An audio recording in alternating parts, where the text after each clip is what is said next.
Avez-vous l'impression de répéter inlassablement les mêmes choses à votre enfant et que ce dernier ne comprend jamais ou peu votre message? Avez-vous l'impression que votre enfant fait toujours l'inverse de ce que vous lui avez demandé? Avez-vous l'impression que votre enfant oublie souvent ce que vous lui avez dit il y a de cela peut-être 1 heure, voire 2 jours ou une semaine? En tant que parent, vous transmettez chaque jour des messages, des règles et des enseignements de vie à vos enfants. Cependant, vous vous rendez compte que l'enfant n'a rien compris, que l'enfant a même oublié ce que vous lui avez dit et parfois même, il fait le contraire de ce qui lui a été dit ou enseigné. Pourquoi? Pourquoi cela se passe ainsi? Nous allons apporter des éléments de réponse à ce phénomène aujourd'hui dans cet épisode 24 de la saison 2 dédié au potentiel infini de vos enfants. Bonjour, chère maman leader. Soyez donc la bienvenue dans La Voix de l'Enfant podcast, le rendez-vous des mamans leaders qui désirent développer le potentiel infini de leurs enfants et ce, dès le plus jeune âge, tout en bâtissant leur vie professionnelle de rêve pour leur idéal de vie familiale. Sachez que vous êtes déjà la meilleure maman pour vos enfants. Ici Dunia Salam, votre éclaireuse, coach parental et familial. Ce que je fais concrètement, c'est d'aider les mamans leaders ayant choisi d'emprunter le chemin de leur destinée à restaurer leur relation mère-enfant, à expérimenter une parentalité sereine, épanouie au quotidien et à guider leurs enfants à libérer leur plein potentiel. La famille est une institution sacrée. Chaque enfant atterrit dans une famille en particulier. Cette famille régie par des codes et des règles bien définies au préalable. Est-ce qu'on se comprend? Votre enfant n'a pas choisi de son plein gré de venir dans votre famille. Envoyé par le Créateur, il a un rôle à jouer dans cette famille. Je ne vais pas trop rentrer dans les détails ici. Ce sont des enseignements puissants partagés spécialement à mes coachés en privé dans le programme Elle aime ma parentalité sereine. Sachez tout simplement que vous, parents, vous êtes la première éducatrice de votre enfant. Vous êtes la première enseignante. Vous êtes le premier guide de votre enfant jusqu'au jour où l'enfant quittera le domicile familial. On est bien d'accord, l'enfant quittera le domicile familial. Je le précise ici parce qu'il y a des parents qui n'ont pas encore pris conscience de cela, hein, que l'enfant va quitter un jour le domicile familial. La question que l'on se pose ici aujourd'hui est la suivante.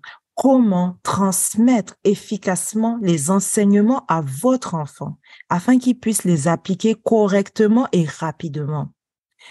Il y a 4 étapes à suivre lorsqu'on veut transmettre un message ou un enseignement important à son enfant. La première étape est de choisir le bon moment. Oui, c'est ce qu'on appelle le moment opportun. Ce moment où l'enfant est en état de recevoir le message et le comprendre et pouvoir l'appliquer par la suite. L'enfant doit comprendre également le degré d'importance de votre message ou enseignement.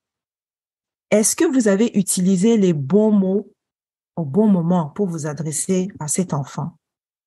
En tant que parent, vous connaissez votre enfant et vous savez quel est le bon moment pour lui parler. Il faut savoir tout simplement que l'enfant qui est en pleurs, l'enfant qui est en colère, l'enfant qui est agité, l'enfant qui est frustré pour X raisons, par exemple, ne recevra pas votre message efficacement. Donc, il ne pourra pas appliquer ce que vous lui dites en fait, et dans un laps de temps. Deuxième étape est de transmettre le message et l'enseignement dans le calme et la douceur. Et je pourrais même ajouter avec amour. L'enfant ne comprend pas votre message s'il est dit sur le ton de la colère, accompagné de cris, ou bien sous la violence, les menaces. Est-ce qu'on se comprend? Dans cet état-là, l'enfant ne peut pas comprendre le message. Donc, une fois le message transmis, il est primordial maintenant de poser des questions à l'enfant. C'est la troisième étape. Pourquoi on pose des questions? Afin de savoir si l'enfant a bien saisi votre message et reformuler si nécessaire. N'ayez surtout pas l'impression que vous perdez votre temps. Sachez que c'est par la répétition que l'on fait corps avec l'information et l'enseignement. Après les questions, testez tout simplement sa compréhension en lui proposant la mise en application, pardon, de l'enseignement. Je vais prendre un exemple vraiment basique afin que vous compreniez. Prenons le cas, par exemple, de la vaisselle. Vous expliquez oralement à l'enfant comment laver les assiettes avec les étapes bien précises et le nécessaire pour accomplir cette tâche. Maintenant, pour vérifier que l'enfant a bien compris comment laver les assiettes, passez tout simplement à la cuisine et demandez-lui d'essayer. Et vous verrez si l'enseignement a été bien compris ou pas. Ainsi, vous pourrez réexpliquer à l'enfant si nécessaire ou réajuster des choses.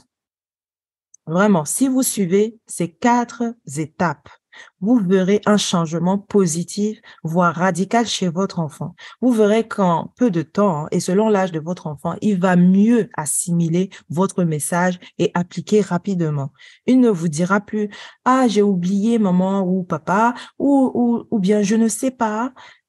Et vous, maman, en fait, vous allez gagner du temps au lieu de répéter inlassablement les choses. Question de réflexion. Observez-vous et identifiez rapidement sur quel ton transmettez-vous en général les enseignements à votre enfant. Deuxième question.